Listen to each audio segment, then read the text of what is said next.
சில குட்டீஸ் எல்லாருக்குமே வந்து பார்த்தீங்கன்னா, ஒரு சிறப்பான குட் ஈவ்னிங்ப்பா. எப்படி இருந்துச்சு 6த் ஸ்டாண்டர்ட் தமிழ் ஆனுவல் எக்ஸாம்? ரொம்ப ரொம்ப ஈஸியா தான் இருந்திருக்கும். ஏன்னா 2 மணி நேரம் எக்ஸாம் தானே. இன்னும் வந்து 3 நாள் தான் 2 நாள் தான்ப்பா இருக்கு. நாளைக்கு, நாளான்னைக்கோட எக்ஸாம் முடிஞ்சிருது. முடிஞ்சிருதுன்னா ஒரு லீவ் வந்துருது இடையில கேப் ஓகேங்களா?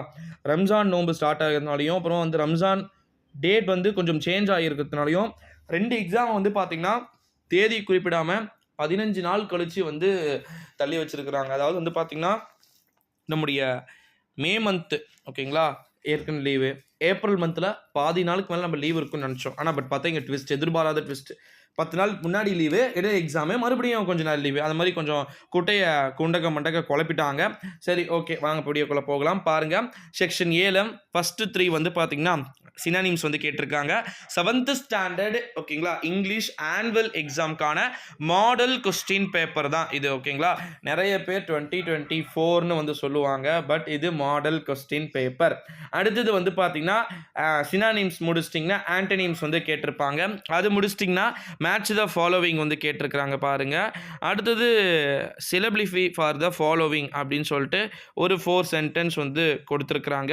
அடுத்தது பஞ்சுவேட் வந்து கேட்டிருக்கிறாங்க. 2 மார்க்ஸ் 2 to 4 மார்க்ஸ் வந்து பார்த்தீங்கன்னா கேட்டிருக்கிறாங்க. அடுத்தது fill in the blanks with the correct travel words அப்படின்னு சொல்லிட்டு கேட்டிருக்கிறாங்க. அதுக்கு 6 மார்க்ஸ் வந்து கொடுத்துருக்குறாங்க. 6 கேப்ஸ் அந்த 6 டேஷ் வந்து பார்த்தீங்கன்னா இருக்குது. ஸோ இதில் வந்து ஃபில் பண்ணி எழுதிட்டீங்க அப்படின்னா அதுக்கு மேலேயே ஆன்சரும் கொடுத்துருக்குறாங்க ஓகேங்களா? இப்போ ஃபஸ்ட்டு வந்து ஷெடியூல்டு இருக்குன்னா அது எங்கே வரணும், அடுத்தது ரீச் இருக்குன்னா எங்கே வரணும் அப்படின்னு சொல்லிட்டு அது வந்து எப்படி வரணும் அப்படின்னா, அப்புறம் பேக்கு, போர்டு, புக்கு, ரயில்வே அப்படின்னு சொல்லிட்டு இருக்குது. ஸோ எல்லாமே மேலேயே இருக்குது. இதுக்கு 6 மார்க்ன்றது ரொம்ப ரொம்ப ஈஸியாக வந்து எழுதிடலாம். அடுத்தது answer any 4 in 1 or 2 sentence அப்படின்னு சொல்லிட்டு கொடுத்துட்டு 2 மார்க் கொஸ்டின்ஸ் 5 கொடுத்துட்டு 4 எழுத சொல்லியிருக்காங்க. டேங்கப்பா!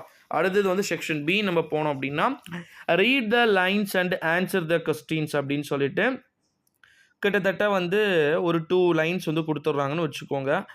1 லைன் குடுத்துட்டு அதில வந்து கொஸ்டின்ஸ் வந்து கேட்டிருக்கிறாங்க பாருங்க. அதாவது நான் சொல்றது வந்து செக்ஷன் பில ஃபர்ஸ்ட்டு. அடுத்தது மெமரி போயம் வந்து கேட்டிருக்காங்க. சி ஃபீவர் அப்படின்னு சொல்லிட்டு மெமரி போயம் அப்படின்றது வந்து கேட்டிருக்கிறாங்க. ஐ மஸ்ட் கோன்னு ஸ்டார்ட் ஆயிட்டு கால் ஆஃப் த ரன்னிங் அப்படின்னு வந்து கேட்டிருக்கிறாங்க. அடுத்தது இது முடிச்சிட்டிங்க அப்படின்னா செக்ஷன் சியில் வந்து என்ன கேட்டிருக்கிறாங்கன்னா, read the passage and answer the questions. அதாவது ஒரு 5 லைன்ஸ் வந்து கொடுத்துருக்குறாங்க. இந்த 5 லைன்ஸ் வந்து கொடுத்துட்டு அதுக்கு கீழே வந்து 4 கொஸ்டின் கொடுத்துருக்குறாங்க. இதுக்கு 8 மார்க்ப்பா. அடேங்கப்பா!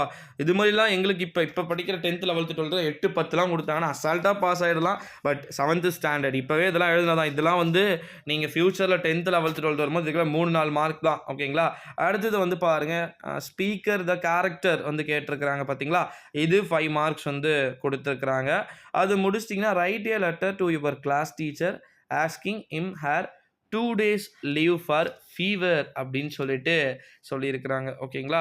ஸோ இதுவுமே வந்து ஒரு லெட்டர் ரைட்டிங் மாதிரி எழுத சொல்லியிருக்கிறாங்க. ஓனா வந்து எழுதுங்க. 7th ஸ்டாண்டர்ட் அப்படின்றதால ஒரு சில ஸ்டூடெண்ட்ஸ் நிறைய விதமான லெட்டர் ரைட்டிங் படிச்சிருப்பீங்க. ஊருக்கு போகிற மாதிரி, லைப்ரரி இல்லாதது அதை பற்றி எழுதுகிற மாதிரி. ஸோ அதில் இது ஒரு பார்ட் ஓகேங்களா? இதுக்கு ஒரு 5 மார்க் கொடுத்துருக்காங்க. அவ்வளோதான் டோட்டலாக 60 மார்க் சிம்பிளாக முடிஞ்சிருது. Synonyms 3, antonyms 3, match the following 4, அப்புறமா சிலபிலிஃபை ஃபார் த ஃபாலோவிங்கு, பஞ்சுவேட்டடு எல்லாமே வந்து கேட்டு முடிச்சுட்டு fill in the blanks, read the lines, அதுக்கப்புறம் வந்து பார்த்தீங்கன்னா மெமரி போயமு எல்லாமே வந்து கேட்டிருக்கிறத நம்மளால் வந்து பார்க்க முடிகிறது.